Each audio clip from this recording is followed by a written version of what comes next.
อยากนอนอยู่ เวลาหมดแล้ว เวลากินข้าวเช้าแล้วพี่เพอร์เฟก บ่ได้ค่อยอยากนอนต่อ โอเคโอเค นี่แมนของลิ้นที่เจ้ามักพายไฟฟ์นอนหลับสบายเด้อพี่เพอร์เฟก เข้าใจพอ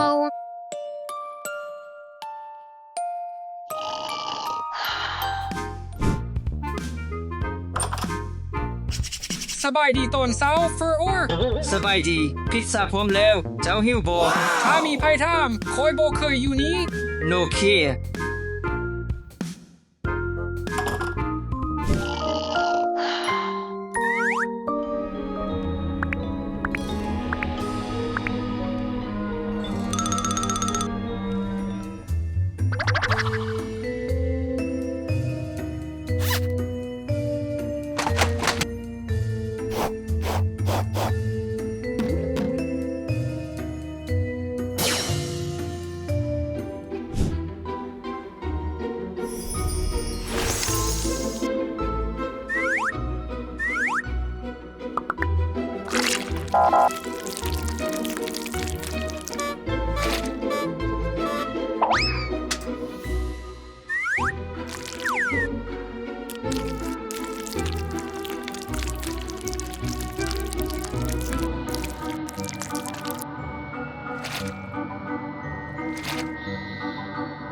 หรือว่าแม่หยุด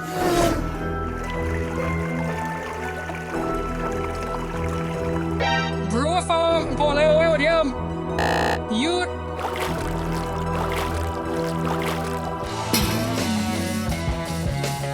เจ้าต้องเปลี่ยนเสื้อผ้าเดี๋ยวนี้ เจ้าเป็นน้ำหมดแล้วเพราะเฟยเกิดยังขึ้นเป็นยังเจ้าอยู่ในสลอยน้ำ ค่อยพิจิตไป ค่อยบ่จือจำยังเลย นั่นเบกประหลาดไทยเดิมฟาฟ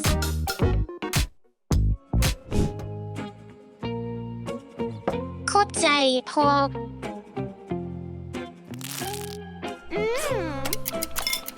ค่อยจะอยู่ในห้องของค่อย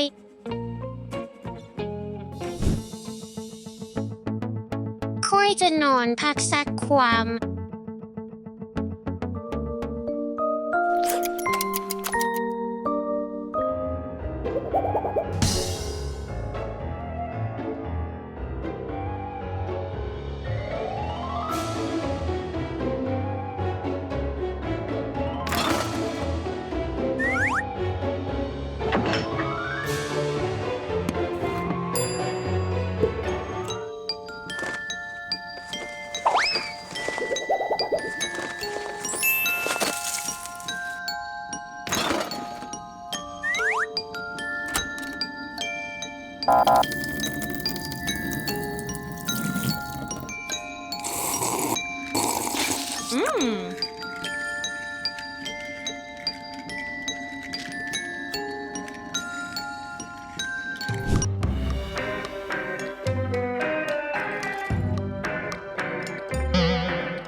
ว่าพรูฟีเพอร์เฟกเจ้ากำลังเฮ็ดหยังมันดึกแล้วยัง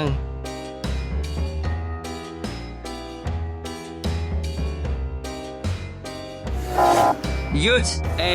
เพอร์เฟกกลับไปนอนเด้อเวลานอนของเจ้าแล้ว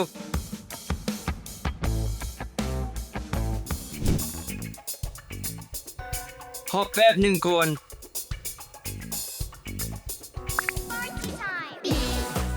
เฮ็ดหยังอยู่ไฟทุกคนกำลังนอนปิดนี้ออก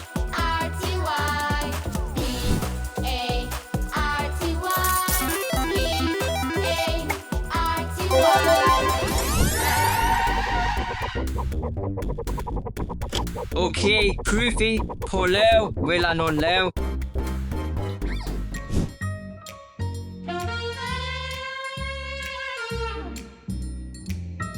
ฟันดีและอยู่ในเตียงเธอนี้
คอยโบเห็นโบแมนพรูฟี่โบไฟพอแล้วหยุดขอระบบหยุดขอระบบหยุดเกิดหยังขึ้นพาไฟเจ้านอนอย่างโบเป็นหยังเจ้ามีกระเป๋าของเจ้ามันเป็นเวลาเช้าเกินไปสำหรับห้องเรียน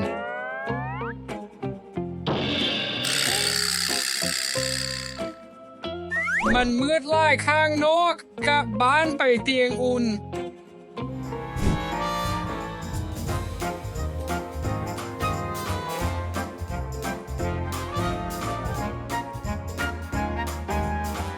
สันดีที่หักของคอยจะอยู่นี้เพื่อให้แน่ใจว่าพอโฟไฟจะอยู่อย่างสงบในเตียงของเขา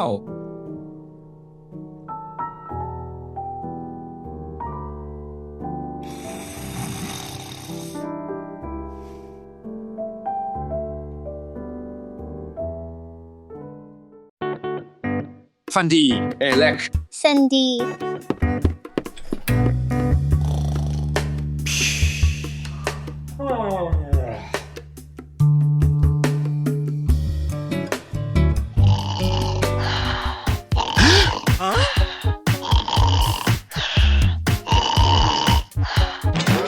เอเล็กเจ้ากำลังเห็นอย่างอยู่นี่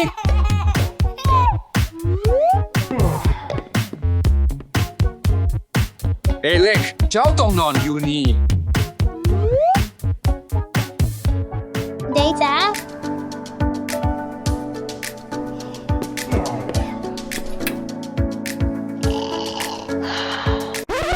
เอเล็กเกิดอย่างขึ้น คอยยัน ค่อยมีความคิดไปกัน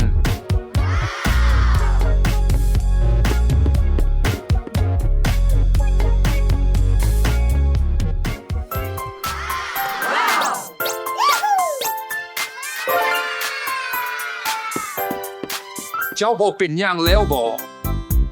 แม่นแล้วพอ ได้จ้า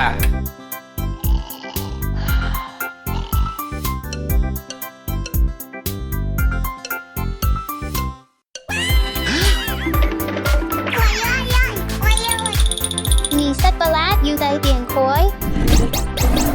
เกิดอย่างขึ้นเอเล็ก สัตว์ประหลาดอยู่ใต้เตียงคอยอยู่ใต้เตียงคอย มาเบิ่งกัน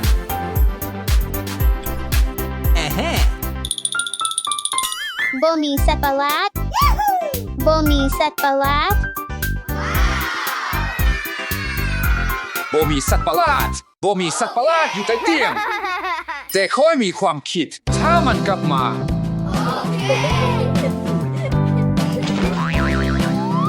จะวาดรูปค่อยได้บอก day แฟน day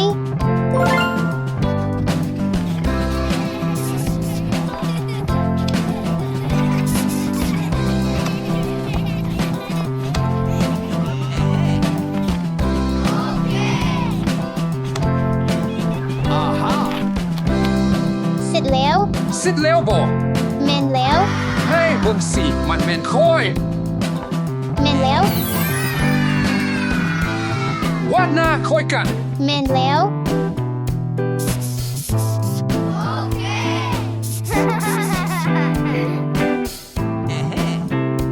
นี่แมนเจ้านี่แมนเจ้าแมนบอม้วนลาย T-shirt แมนแล้วเสื้อยืด เสร็จแล้วบอก แมนแล้วแมนแล้ว พวกเขาได้วาดรูปแล้ว ตัดรูปค่อยออก แมนแล้ว โอ้ดีไลน์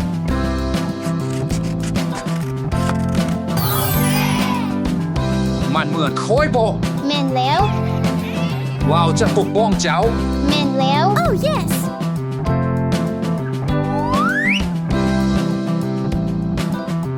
ฟันดีนั้นแม่นค่อยจะปกป้องเจ้าฟันดี เป็นดี เกิดอย่างขึ้น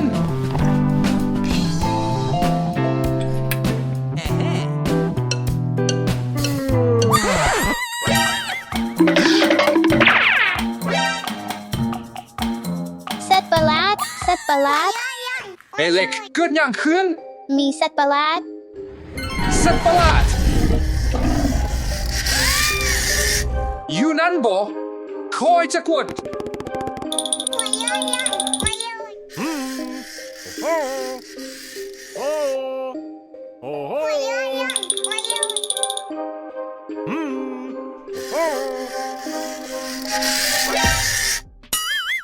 มันแมนของลิ้น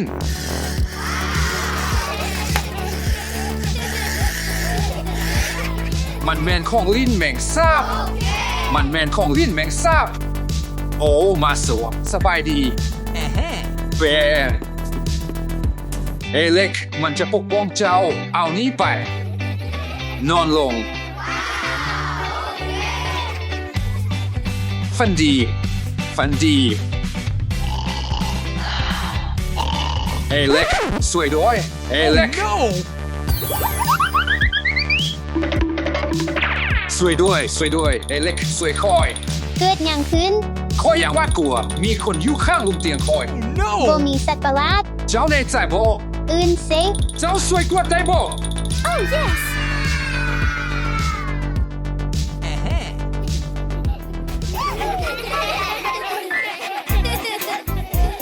วูกอยู่นี่วูกคอยหัวมันแม่นเจ้า มันแม่นลูก มันแม่นหมาของพวกเขาลูกหมาน้อย นอนหลับฝันดี นอนรับฝันดีลาก่อน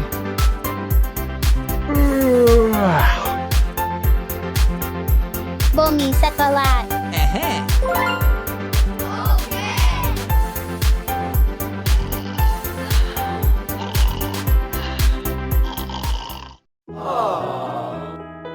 well done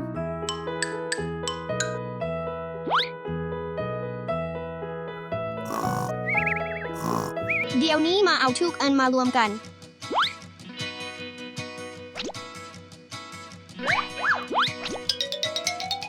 สุดยอด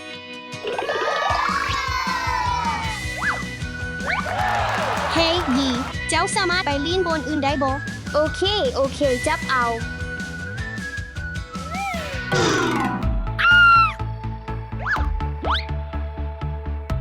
อุบโอโบตุกตาคงคอย ค่อยชดลายโรฟกโบต้องห่วงพวกเขาจะพยายามซอกหาตุ๊กตาของเจ้า เจ้าจะช่วยหาตุกตาให้คอยเทบ่ โอ้เบิงเมนอย่างนั้น เวกเข้าคอยคิดฮอดตุกตาคงคอยแล้ว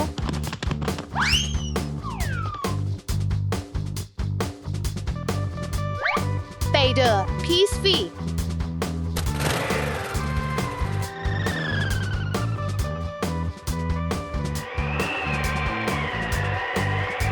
อันนี้เบิ่งเย็นหลาย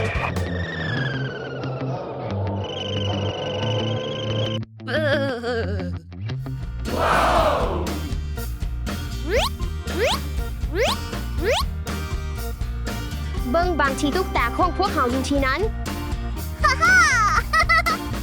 นี่แมนของลิ้นป่าซากค่อยคิดว่ามันอยู่นี้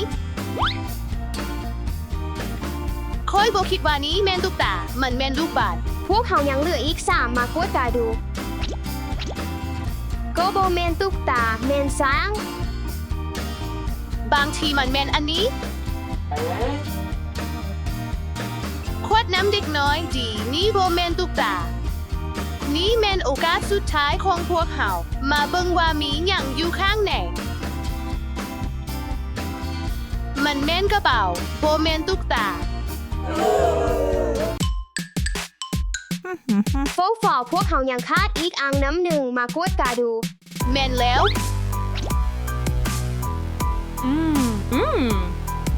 จับได้แล้วพวกเขาพบตุ๊กตาซ่องอันทำอิดของรูฟูมาเอามัน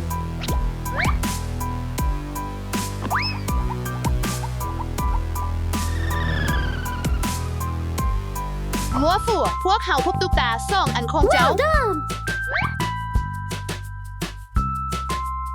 โอเคขอบใจเศร้ายังเหลืออีกอันหนึง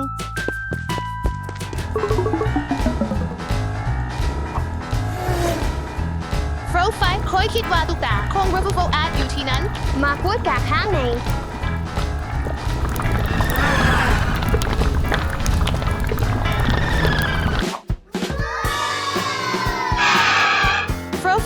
บางทีตุ๊กตาอยู่นี้แม่นแล้วมากวดกาดู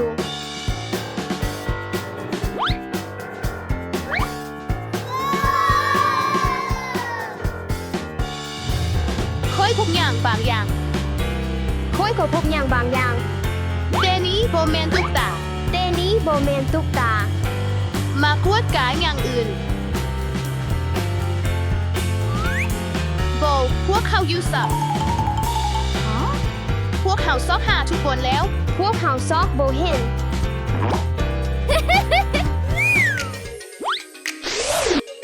พวกเขาพบตุ๊กตาอีก2 อัน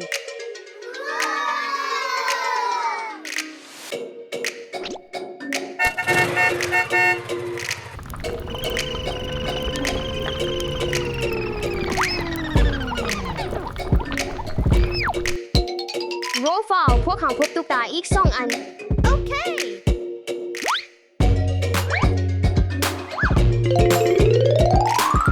ขอบใจเศร้ายังเหลืออีก2ตุ๊กตาโอเค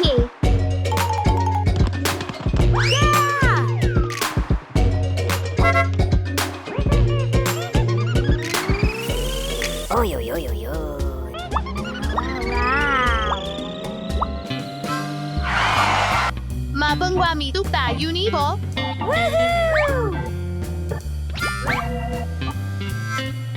โอ้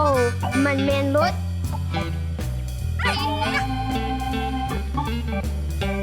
ค่อยคิดว่าค่อยพบมันแล้วโอ้มันเป็นของลิ้นน้อยโอกาสสุดท้าย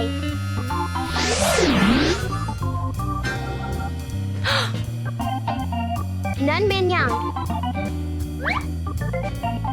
รู้สึกดีค่อยพบตุ๊กตาแล้วแต่มีเพียงเต้ตัวเดียวค่อยเข้าใจแล้วค่อยพบตุ๊กตาอีกตัวหนึ่งเฮ็ดดีหลายมาเรสุดท้ายพวกเขาพบตุ๊กตา2 ตัวสุดท้าย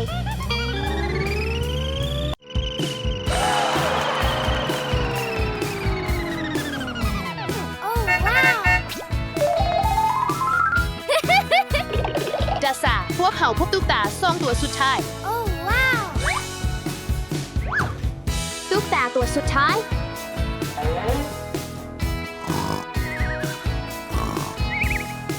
ขอบใจที่ช่วยพวกตุ๊กตาของคอย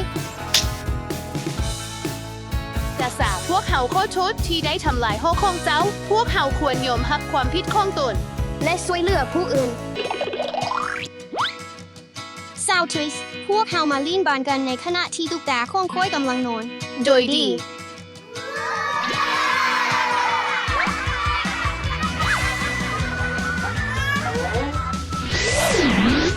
โอ้โบใส่อีกแล้ว